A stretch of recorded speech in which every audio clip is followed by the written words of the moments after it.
Squad? Y'all know what it is.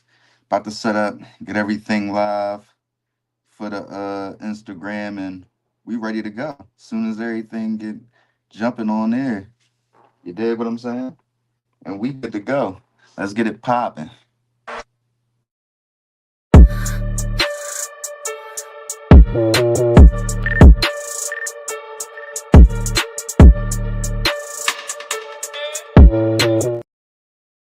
What up, squad?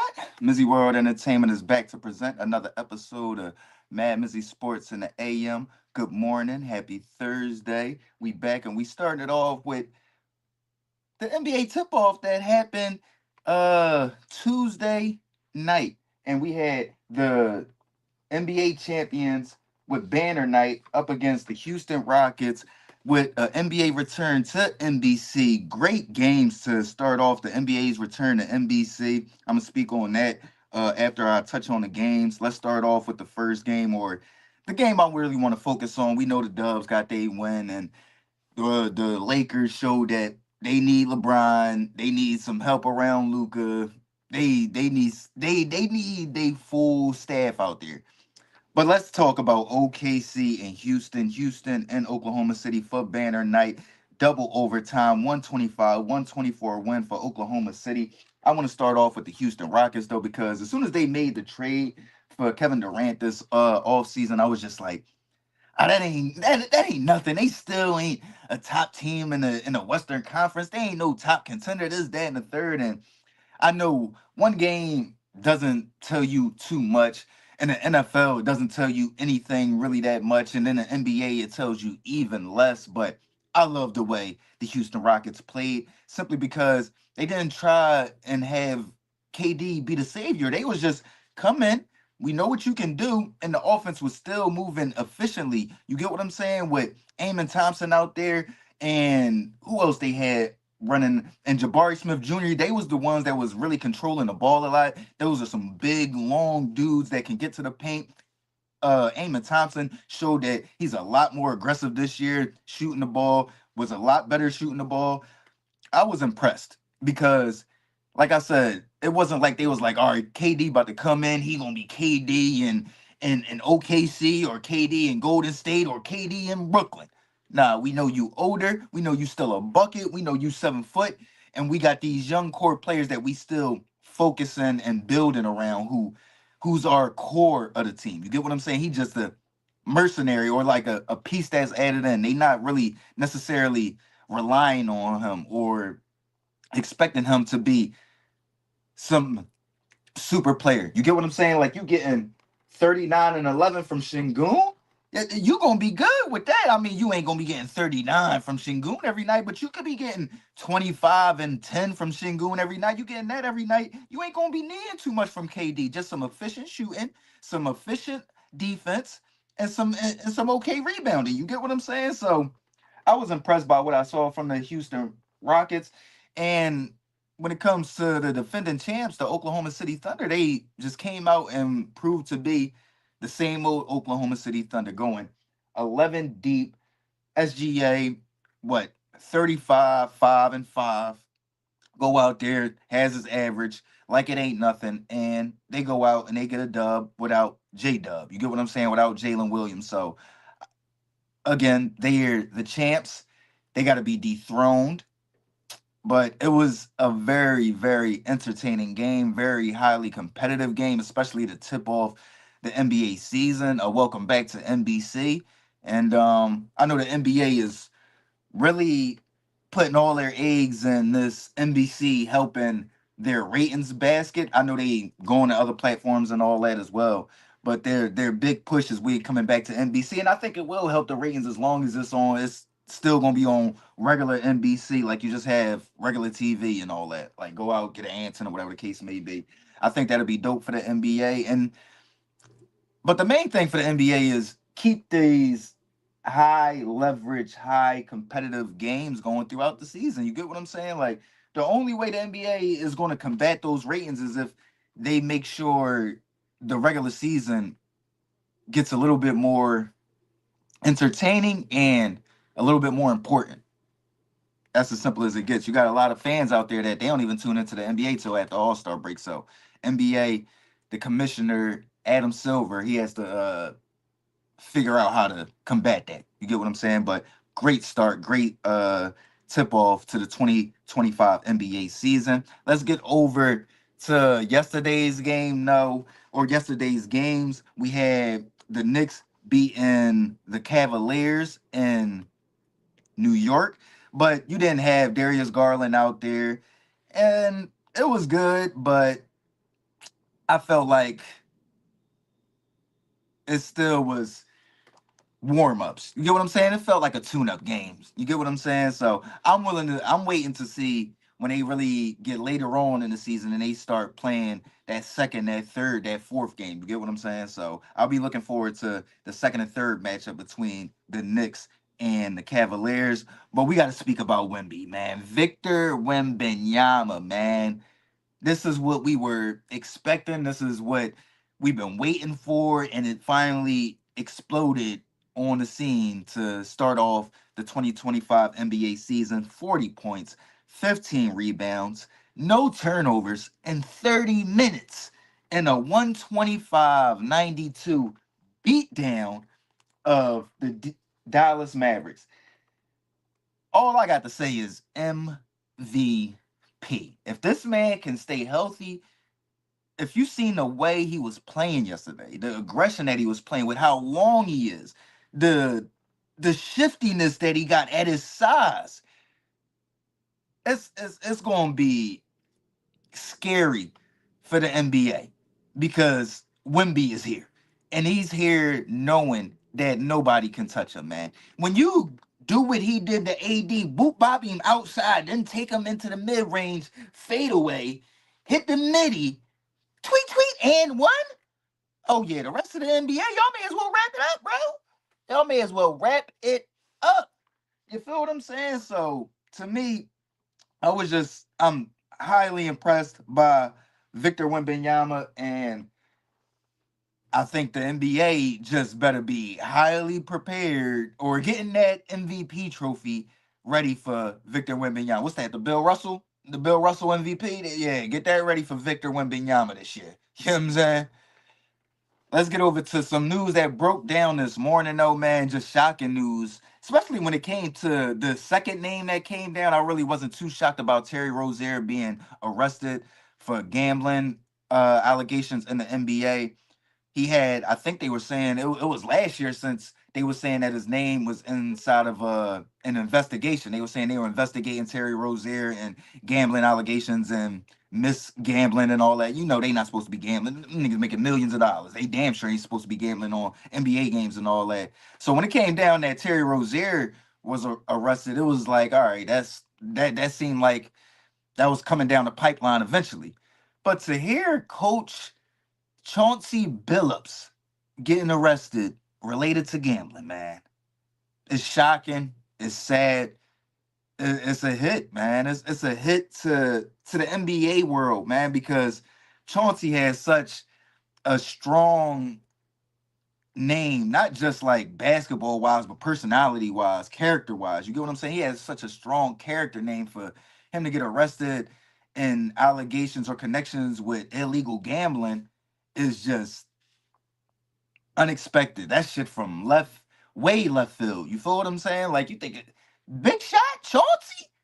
Come on, man. No wonder they can't get a dub out there in Portland. My man ain't worried about it. You feel what I'm saying? He worried about how he about to get these lines right. You feel what I'm saying? Hey, listen, hey, Anthony Simons, get your ass off the floor. You shooting too much, bro. Get your ass off the floor, bro. You feel what I'm saying? So it's shocking and it's sad, especially knowing that that's our culture's like sport is basketball, and to have two of our people from our culture use that against us like that. At the end of the day, y'all doing the fans and the gamblers wrong, bro. You get what I'm saying? Like we're entrusting that y'all going out there and just competing uh with genuine competition, not swindling us so y'all can get a couple extra thousand. You feel what I'm saying? You already making millions playing basketball, bro. And then you're gonna go out here and try to backdoor some extra money by getting over on the fans, because that's who you getting over on, bro. It's not like it's back in the day. You know what I'm saying? When Pete Rose and them, and it's basically underground, or you got bookies that's in the underworld. You get what I'm saying? This is legal gambling that y'all getting over on hard working Americans for the most part, bro. For the very most part. So that's sickening and it's sad, man. I don't know any further details. I was just shocked at Chauncey Billups being caught up in it, man. I'm utterly shocked at that, man. And then my man Dame just went back to Portland. What's going on? What's going on, man? It's still gonna be a great NBA season, but that was just a bad sign. Well, not bad sign, but a bad light, bad news for the NBA to start off the season, to kind of take away a little bit from such a great start to the NBA season. You, like I said, a great game between OKC and then Houston, and then you had Wemby, who's supposed to be the future face of the NBA, going out there and showing why everybody is saying that. And then this morning you wake up and you see, oh, Terry Rozier, Chauncey Billups out there throwing games, basically. Come on, man. Like, come on, dog. I mean, messing our money up. You know what I mean? Although I will say this. You've been betting on the Heat or the Blazers in the past few years. You might have a problem, bro. You might have a problem because they ain't two trustworthy teams to be putting your money on. You dig what I'm saying? Let's get over to the NFL though, man. Sunday NFL reaction. I didn't come back Monday. I had some stuff to do, had some running around to do Monday morning. But my NFL reaction from this past Sunday, it was just a crazy Sunday and a lot of surprises. Not a lot of surprises.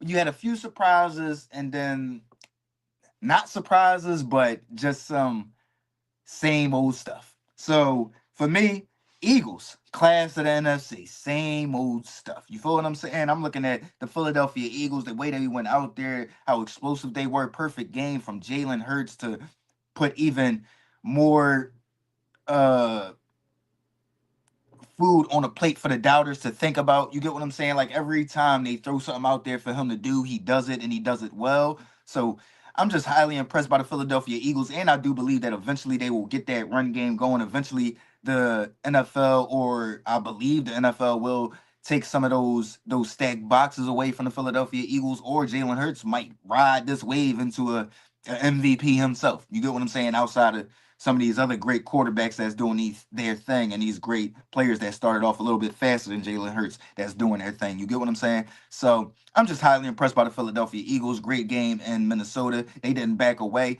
And like I said, that Sunday morning, I felt as though Jordan Addison and Justin Jefferson, Jordan Mason would have a good game. And they went out there early. They made Carson Wentz beat Carson Wentz early. Carson turned it around later in the game and made a pretty good game of himself. But those two early turnovers, it was backbreaking, and it was telling for the game. It was a close game, but those two turnovers definitely was the difference. So for me, that was my a takeaway from the early games. Eagles, class of the NFC, and I know the Lions had a great game that Sunday night against the Bucks, but or the next game, the next day, Monday night, they had a great game against the Bucks, but I still like the Philadelphia Eagles. I like the way they play, and I like the way that they're staying healthy. It's as simple as that. Their defense is going to get better simply because the young players are going to get better with experience, and the defensive coordinator learning what they do well and what they don't do well, what their strengths is, what their weaknesses is. So I like the Eagles. The next thing that stood out to me was Panthers over the Falcons, man. Y'all know that Sunday night I had the Falcons over my San Francisco 49ers, and I felt like they could have won that game as long as I don't know why y'all not stacking the box. And or anybody in the NFL. I mean, listen, it is what it is. Eventually they probably gonna start doing it, but I don't see why everybody's not challenging Mac Jones to consistently beat them down the field. We know what Kyle Shanahan wants to do. He wants to eat in the middle of the field and he wants to run the ball. You get what I'm saying? So I don't see how you can slow down Lamar Jackson and Josh Allen and Jalen Hurts and that offense at certain points by stacking the box. But the NFL is struggling with Kyle Shanahan and Mac Jones. Maybe that's just right now. Maybe that's just what the NFL wants as far as the script goes right now. But it's not adding up to me. So for me, I like the Panthers as a better NFC team, as a better NFC competitor than the Atlanta Falcons. They are more consistent. They won the past 3 games. You think about they just getting Chuba Hubbard back. Rico Dow, he probably should have had another 150 plus scrimmage yard game this past Sunday if Chuba Hubbard didn't come back. The last game, he had 183 rushing yards. The game before that, 200 yards. And then now they getting Xavier Leggett involved. I like Ted McCarron, T-Mac. They doing a thing down there in Carolina. Bryce Young doing like getting rid of the ball, looking. I ain't gonna say he's looking like the number 1 overall pick just yet, but he's not looking like a bust. That's for damn sure, and he's getting better. So I'm liking the Carolina Panthers over the Atlanta Falcons in the NFC South to be the top contender to contend with the Tampa Bay Bucks for that division. That's something new. Something else that's new. Colts are serious, man. They are dead serious. 38-24, and it wasn't even that close. Beat down of the Los Angeles Chargers. What's new? What's new other than Jonathan Taylor running all over a Jesse Minter defense? Man, I'm watching the game and it reminds me of Jonathan Taylor when he was at Wisconsin, just running all over my Michigan Wolverines. We had a great defense. We stacked the box. He just break the front line. Boop, boop, bye. Fast as shit. And then he looked even bigger in college. You get what I'm saying? So this dude, Jonathan Taylor, he's an MVP candidate. He's probably the leading MVP if you ask me right now. But the Indianapolis Colts are dead serious. They're as serious as a heart attack. Daniel Jones, it's almost like they just playing such complimentary ball, and the game is so easy. It's like every first option he looks at is always wide open. You get what I'm saying? So they making it super easy for him right now, and it's hard to keep up with him because Jonathan Taylor is so unstoppable right now. Like he's getting 5-6 yards a clip, easy, easy. You know what I mean? So MVP right now, Jonathan Taylor and the Indianapolis Colts are serious as a heart attack. But the best team in the NFL is still the Kansas City Chiefs.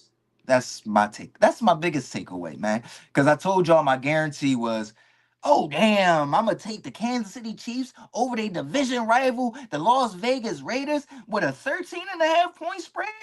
You're damn right, man. Them boys is bad, bro. And they getting better, bro. This boy Patrick Mahomes, again, I apologize. I probably will do it again in taking Lamar Jackson over you at some point in your career. But I apologize ahead of time, Patrick Mahomes. I apologize ahead of time, Kansas City Chiefs. But they ain't go nowhere. They are still the best team in the NFL, man. You think about that explosion they got on the offense right now with Hollywood Brown, Xavier Worthy, Rasheed Rice. What's the other boy name? Number 80. He be just running scot free through defenses now. Patrick Mahomes back to making people miss and throwing lasers out there. The defense and Steve Spagnuolo flying all over the field. Man, I ain't even gonna say it's sad to say because I love to see greatness. And this stretch that the Kansas City Chiefs has been on since Patrick Mahomes has been the quarterback has been amazing, man. How they go, all right, explosive offense with Tyreek Hill and Cole Hardman and win the Super Bowl there. Then they go to medium, like dink and dunk, efficient offense, win the Super Bowl that way, win the Super Bowl with the defense. Then they get smacked in the Super Bowl twice, once by the Bucks, once by the Eagles. It's amazing to just see how consistently they're just there, bro. They're just there, putting fear in teams. And I know the AFC got to be looking like the champs are back at the top of the hill. You get what I'm saying? Especially when you see the Bills losing the way they lost to the Falcons the last time we saw them. The Ravens got 1 win on the season. Chargers lost 3 of their last 4. Kansas City Chiefs is back to being the best team in the NFL, man. Or maybe they never were. They just never weren't the best team in the NFL. They just happen to lose games here or there. You get what I'm saying? So amazing, amazing Sunday of football, man, and put a lot of clarity into the season. 7 games in, 7 games in. Let's get over to Thursday night football, the meat of the episode. We got the Minnesota Vikings at the Los Angeles Chargers. Chargers favored by 3.5 points tonight at home. I'm looking at this game, man, and your boy need a dub, man. I went 0 for 2 on Monday Night Football. Did I win Sunday night? I think I might. No, I lost Sunday Night Football. I think I won. I don't remember the last time I won a primetime game, man. So I went deep diving. You dig what I'm saying? And y'all know I root for Jim Harbaugh. I root for John Harbaugh as well because of Lamar Jackson. But I root for Jim Harbaugh because he brought my Michigan Wolverines the national championship. I feel like he's the best coach that I watched coach my San Francisco 49ers 4 years, coaching them 3 NFC championship games, one Super Bowl, lost it, but it is what it is. One Super Bowl appearance. I root for Jim Harbaugh. So y'all know I kind of root for the Los Angeles Chargers. I like the way that they came out, but like I said, they lost 3 of their last 4 games. Last 3 games, giving up a 100-yard rusher. 3 games ago against the Washington Commanders, you give up 111 yards to Ja'Cory Krosky Merritt. Then you think about 2 weeks ago, you give up 111 to Devon Achane. Then last week, again, my man still running out there. Jonathan Taylor still running against the Los Angeles Chargers defense. Get off me. Get off me. You get what I'm saying? So I'm looking at the Chargers and they're reeling right now. And it's a short week right now. Jesse Minter is reeling as a defensive coordinator. Not really. I that's my guy. I'm rooting for him. I want him to turn that defense around. That's my defense in fantasy. They got to turn it around. You feel what I'm saying? But I don't know if it's going to happen this Thursday going up against this explosive offense. Like I said, Carson Wentz started off and he went Carson Wentz early in that Eagles game, but he turned it around. Then he started getting the ball out of his hands. Then you think about that controversial overturn of TJ Hawkinson's touchdown. You never know where that game could go, but that offense definitely is going to apply pressure, I believe, to the Los Angeles Chargers defense. They're going to get Jordan Mason involved. I'm gonna go with the Minnesota Vikings on the road with the points, 3.5 points. I'm gonna take the Minnesota Vikings in this game. Like I said, Chargers lost 3 of their last 4 games, while I believe the Vikings won 3 of their last 4 games, or 2 of the last 4 games, at least half the last 4 games. No, I think it has been the 3 of the last 4 games. No, it might have been 2 of the last 4. Regardless, I'm going with the Minnesota Vikings over the Los Angeles Chargers. Give me the points, 3.5 points. I think Jordan Mason is going to have a game. Then I think that they're going to get Jordan Addison and Justin Jefferson involved early in this game. So it's going to be on imperative on the Chargers to get that offense going that hasn't scored points in the past few weeks. They've had red zone turnovers. They've had turnover on downs. They've had a bunch of mishaps happen when they've been moving the ball a lot, but not scoring points. So I think that trend continues tonight. So give me the Vikings and give me. I took Jordan Mason over on the rushing yards. For me, that was 70 yards on DraftKings because they kicked me off of FanDuel. So yeah, I went over on the 70 yards for Jordan Mason, and I took the Vikings tonight. Let me know what y'all think. That's the Thursday episode, MadMizzy Sports in the AM, MizzyWorld Entertainment. Y'all have a great day. Enjoy the games tonight.